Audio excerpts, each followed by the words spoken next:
A special thank you to each of our subscribers who make this channel possible. Here's today's story.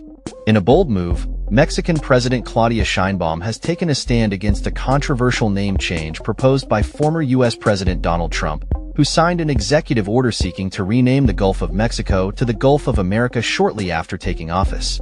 The issue has sparked a heated debate over international naming rights and territorial sovereignty, as Sheinbaum argues that the United States does not have the legal authority to alter the name of a body of water that is shared with Mexico and Cuba.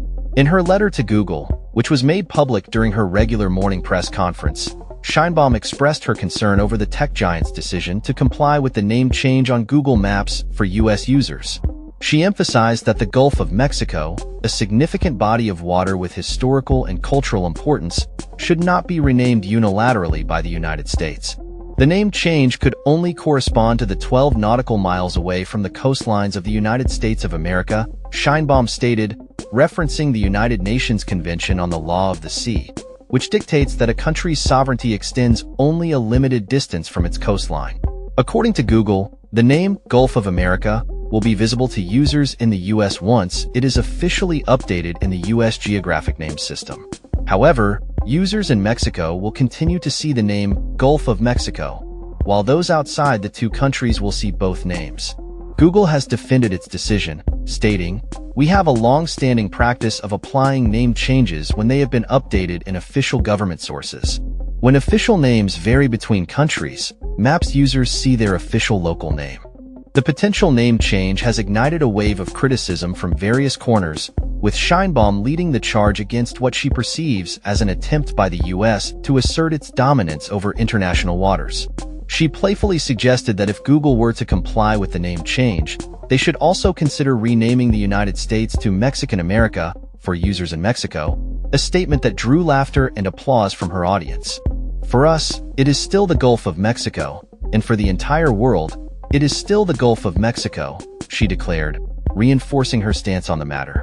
This controversy is not an isolated incident, as the name change for the Gulf of Mexico follows another executive order from Trump to rename Mount Denali back to Mount McKinley in the U.S. The move has been met with backlash from Alaskan natives and environmentalists who argue that the mountain's original name honors its indigenous heritage. The implications of this name change extend beyond mere semantics. They touch on issues of national pride, historical context, and international relations.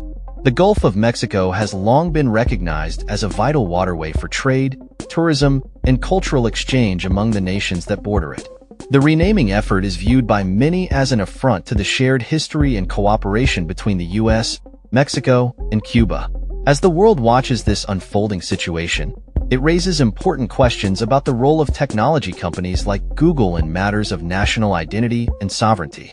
Should a private corporation have the power to dictate the names of geographic features based on the whims of a single nation's government? Or should they adhere to a more global perspective that respects the historical and cultural significance of these locations? In her address, Sheinbaum also highlighted the lack of an international governing body responsible for the naming of bodies of water, which complicates the situation further.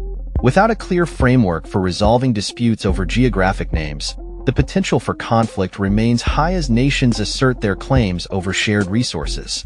As the debate continues, it is clear that the issue of the Gulf's name is about more than just geography. It is about national identity, respect for international law, and the importance of cultural heritage. The outcome of this dispute may set a precedent for how similar issues are handled in the future, both in the realm of geopolitics and in the digital age where platforms like Google Maps play a crucial role in shaping public perception. In conclusion, President Claudia Sheinbaum's request to Google serves as a reminder of the complexities involved in naming geographic features and the implications such changes can have on international relations.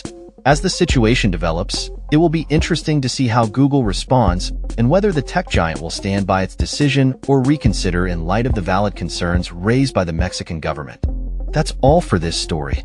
We upload videos every day covering many different subjects, so hit that subscribe button to stay informed. Thanks for watching.